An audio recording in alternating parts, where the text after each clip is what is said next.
Oila va xotin-qizlar maskanlari faoliyatining KPI ko'rsatkichlarini hisoblash tartibi belgilandi. Hukumat qarori bilan oila va xotin-qizlar maskanlari faoliyati samaradorligini baholash bo'yicha asosiy samaradorlik ko'rsatkichlarini KPI hisoblash tartibi to'g'risidagi nizom tasdiqlandi. Mazkur nizom oila va xotin-qizlar maskanlari faoliyati samaradorligini baholash bo'yicha asosiy samaradorlik ko'rsatkichlarini KPI hisoblash tartibini belgilaydi.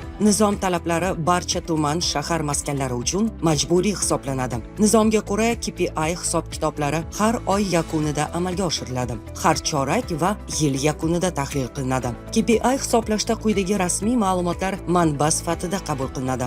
FHDYO organlari ma'lumotlari, sud organlari ma'lumotlari, ichki ishlar organlari va ijtimoiy profilaktika axborot tizimi ma'lumotlari, sog'liqni saqlash organlari ma'lumotlari, bandlik organlari ma'lumotlari, maskanning elektron hisobot bazasi. Shuningdek, KPI tizimi 4 ta asosiy yo'nalish bo'yicha 18 ta ko'rsatkichni o'z ichiga oladi.